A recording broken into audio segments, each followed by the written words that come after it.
Hi everyone, it's Tess from teachwithtess.com.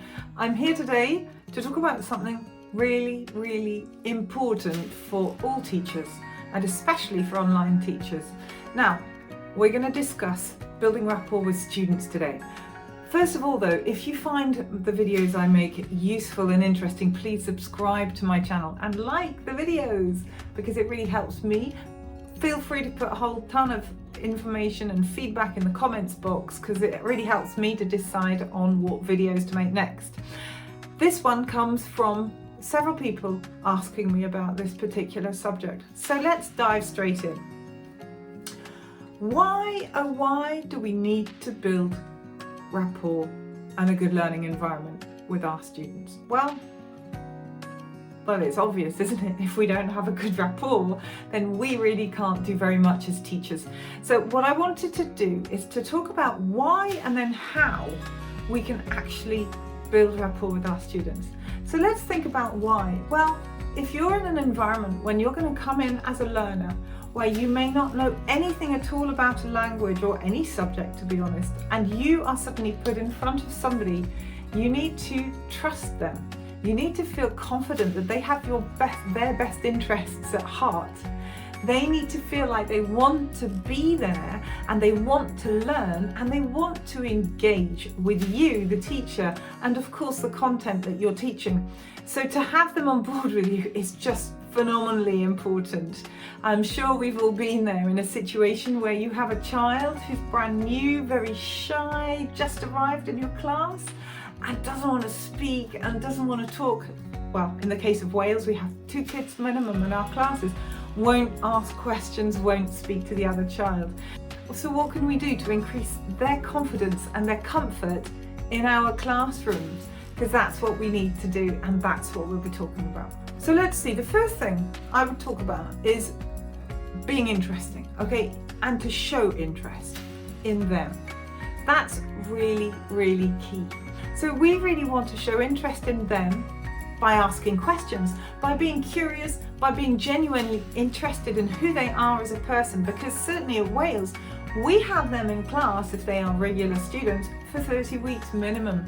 So we do have a lot of time to build rapport, but those first few classes are essential to get right. And so it's really key that we listen to them, that we observe them, that we ask them questions, and then we find out as much as possible about them. So we can make our classroom an inviting and personalized space for them. So they don't feel just like a number. They don't feel like they turn up once a week for an hour and then they go away again and you forget about them. No, you want them to go away after class and say, hey mum, I just had the best lesson with Teach Tess. It was such fun. I can't wait to be back in the classroom next week, and I love my classmate, little Johnny or little Chloe or whoever it may be. That's what you're trying to get from the students. You really want them to just love your class, and to do that, you need to show interest in them and you need to be asking them all sorts of level appropriate questions to get information about them and their lives. Remember the other thing, we also want the parents to love us, and so if we have kids going off after class or even just showing by the way they're engaging with us during class that they love being there, that they're learning, they're enthusiastic, the parents are going to see that because the parents are never far away. So that's a really important thing. Now the second thing I would put is output, speaking, contribution to class. So of course that is a primary thing, especially when we're online, because they have to speak for us to hear them. We're not in the same environment, we're not in a classroom with them. It's all done on this little screen. So second thing, output. Again, we want them to speak. We want them to feel confident that they are in a safe place to do so. They have to trust us in order to do that. When we learn, we make mistakes. Nobody likes to feel like they don't know something. We all want to feel like we have a certain level of comprehension. And of course, lots of kids and adults, when we start learning, it's quite uncomfortable to suddenly be in a situation where you don't know anything. So it's important that we create an environment of trust where they feel that they can make mistakes, where they feel they can try, because we can't make mistakes if we don't try. So we want them to feel like they want to be in class with us. We want them to feel like it's a safe environment. We want them to feel like they can try, they can make mistakes, that it's fun to try, that we make it an enjoyable experience. All that we want to do in these classes, in our classroom, is to create an environment that is great fun and will engage the students. Number 3, what else do we want them to do? Well, we want them to participate in class. So again, it comes down to making an environment that they think is great fun, where they think that they are going to be listened to, where they think that all the effort they're putting into their learning and into their class is actually something that you're listening to and that you are encouraging, and therefore they want to do more. It's also interesting for parents, because parents pay a lot of money for these classes. They want to see that their child is participating. They want to see that the child loves being in class with you. So again, we need to develop a classroom that is fun, that is full of opportunity, that is great for them, good fun for us and for the parents, because they want to see them participate too. So Wales, of course, has this peer-to-peer thing going on. That sounds terrible. Let's try that one again. Peer-to-peer at Wales English is a really important thing. They put a lot of emphasis on getting the students in these classes to talk to each other, because Wales usually has 2 kids in the class. Sometimes it can be more than that. And so getting them to talk together is also a form of building rapport. We want the students to build rapport between themselves, so we as a teacher have to facilitate that too, and for them to participate together. So you want to again encourage the students to ask questions potentially about the other child's life. You know, even if they're lower level, you can get them to say, "How are you?" "I'm fine, thank you." You know, and they will talk to each other like that. And by doing that, they get to know each other. Because again, with Wales English particularly, we have lessons for 30 weeks. And if they renew, they carry on. So often these children can stay together in class for a long time. So we really have a responsibility to help them get on together as much as they possibly can. Because it's so nice when I come into class and the camera's off and I'm muted and I'm just getting ready and they're already in the classroom and they start talking to each other. It's just great, and they very often do it in English and they're there showing each other's toys and stuff. It's fantastic, it's great fun, and that's how they build rapport. So I've talked a little bit about the why we need to build rapport, but how about the how? How do we actually do this? We're in this screen. We're in this, you know, we're thousands of miles away from these children. Some of the kids that we teach are really, really young. The youngest ones I've taught are 3. How do you build rapport with these little kids who are often very tired because it's the end of a day? Some of them are learning at 8 p.m. their time, you know, and that is so late for a 3 or a 4-year-old. And we really need to be aware of that. So we need to take that into account as we build our lessons and as we teach. So I'm going to give you 5 examples to think about and say how they help you build rapport. Number 1, I know this sounds ridiculous. Smile. It's crazy. Even when I'm, you know, working with teachers who are wanting to get a job at Wales and they come to me for coaching, you can see your face just communicates so much. If you're like this and you're talking to somebody, it's really not the same thing as smiling as much as you can. I teach, and by the end of the lessons I have a sore face because I honestly teach with a sort of semi-grin on my face the whole time. So smiling is so important. It means that the child feels, you know, when they look at you and they see you smiling back at them, they think, this is okay, I'm doing okay. Or what I'm doing, she's happy with. Or, okay, she's a lovely, friendly, warm person. I feel safe here. It's all these things that you're communicating when you smile. It's such a universal language. It doesn't matter that they don't understand you. If you smile, they are far more likely to think, oh, this is going to be fun, let's go. The other thing is your face. You know, the body language that just your face is giving off can be so powerful that, you know, if you're somebody, you know, if you're somebody who doesn't, when you're not thinking about it and you just let your face relax, sometimes you can look quite angry, or you can maybe frown. Maybe that's just sort of, you know, your listening face. But if you're a kid looking at you doing this, what's that going to show? Will it, you know, it could potentially mean that the child looks at you and thinks, I'm not very good at this, or, oh, she's angry with me, what have I done wrong? Or maybe I'll not speak anymore because she doesn't look like she's happy with me. So you've got to be super aware of all of these things when you're teaching. And your face, just smile. I was teaching that one today. Anyway, so piece of advice number 2, ask questions. When you meet a friend for the first time, they're not a friend, are they? When you meet somebody for the first time, you ask them questions. You're curious. You want to know all about them. You want to know what they do. You want to know maybe where they live, their interests, etc. It's the same thing with a student in your classroom. You know, if you are wanting to find out more about them, then ask questions. Find out, you know, and these can be level appropriate. So for the lower learners, you can ask them, so how old are you? You know, how are you? And then you use lots of TPR to help them. You can ask all sorts of questions. When they're young, they can be very simple questions. And of course, the questions, if you're teaching these children every week, are not going to be the same. Part of you building rapport is that you're going to be, by asking these questions, getting to know them, and therefore you can ask more personalized questions each time you see them.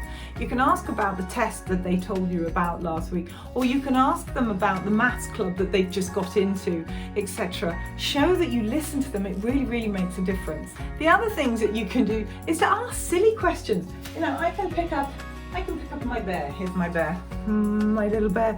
You know, and you say, hi, what do you think? Is this a rabbit or is this a monkey? No, it's not a monkey, it's not a rabbit, it's a bear. And you can get them involved. For the lower level, younger learners, lots of silly questions like that can be really funny, and they really enjoy that sort of thing. Again, if you get them to laugh, it's a great thing. Laughter in class is one of the most powerful things. It really bonds, and it really shows that they're having fun and they're listening to you and they're reacting to you as a person. And if they engage with you, if they love you, they will learn better. The other thing, though, of course, is the higher level learners. You're not going to ask them the same sort of questions. For instance, when I'm teaching the high groups, the seriously good speakers, I set them off on a bunch of questions, because we will do a big introductory thing the first time we meet each other. But then afterwards, I'm getting them to build their rapport with me as a sort of facilitator. So they will start asking each other questions. And I'm, of course, listening and writing down anything that I find interesting, useful, that I can use in class, etc., to link back to their life, to connect to their life. So that's a really nice thing to do. It's a different type of questioning at that level. The third piece of advice I would give you is just to be funny. Now, you may not think you're a naturally funny person. I certainly don't think I am. But I try to keep an environment in my class where I'm just a little bit silly. I think that is innately somewhere in me. I like being a bit of a child. I think it helps. But it's fun, it keeps the learning fun. It means that when they arrive at 8 o'clock at night and they're just really tired and they don't want to necessarily have to do yet another after school activity, or they just want to sit and watch TV or be with their parents or whatever it is, but they have to come to class with you. Well, make it fun. You know, you want the kids to enjoy it. You want the kids to know that learning is fun. It doesn't have to be this serious thing. And by laughing, you bring the stress levels down as well, which is super important. Piece of advice number 4 is body language. Now, we are in a little box here, not big. And we're also a very long way away from our students. It's not like a classroom. We can't just walk up to them and whatever. We can't. We're in a little screen, a little box. So we have to really be aware of that and use it to our advantage. So using gestures, using your hands, getting them involved, it all comes back down to TPR, total physical response. Having good total physical response is a great thing. Get them dancing, get them singing. I have my microphone here. La la. They love that. They love it. I bring out the microphone and we sing. And when they copy you and they're active in the classroom and they're enjoying themselves even, again, you're building bridges between them a long way away and you, and you're reducing this distance. It's as if you're just here. You can show each other things. I had a child today I was teaching who told me he'd fallen off his bike, and so he came right up to the camera like this and showed me his scrape that he had on his face, bless him. And the other student came up to the camera to have a look, and it's great because you're just building with all this body language of moving, of sharing things. Again, you're building a really safe, really inclusive and friendly environment where you help them to learn, because by using TPR, you're helping them to understand what you're trying to teach. Piece of advice, I can't count. Piece of advice number 5 is no, it is props. Props. I have many of them. Props are a wonderful, wonderful thing. Now, I use them, would I say sparingly? I think it really depends on the class I'm teaching. Some classes really don't require props. Others, especially for the younger kids, they really do. Or if you're trying to explain something and you have the right prop to help them understand something, that can be so powerful. For instance, today I was teaching the notion of he, she, and they. This is so good. It was so clear to them. We had this thing going on. They. Wonderful. It's far more powerful than words. And of course, props, the other thing with props is they can be such fun and they can make the kids laugh and they can have a favorite prop. My toucan, I will just get him. Oops, my toucan. One of my classes absolutely loves toucan because he makes terribly loud noises, but they think it's fantastic fun. So to have props, just having the right prop at the right time can transform a class. It can bring laughter. It can help a child engagement and just going like this. It helps them to understand. Use props. Tip number 5, 6, 7. Oh, I've lost count. Anyway, being genuine is also something that's so important because they can pick up if you're not genuine. They really can. And they won't fall for it. So you need to show them that you genuinely care about them. You genuinely want them to succeed with their classes. You genuinely are interested in the answers that they give you to the questions you ask. All of this is essential to build up that place of trust which has got to be your classroom. And then lastly, I would say is personally when I'm teaching, I always have my book nearby, my notebook for each class, and I take notes because we are asking questions all the time. All their classmates are asking questions. And when you ask a question, of course, you expect a response. You're waiting for a response.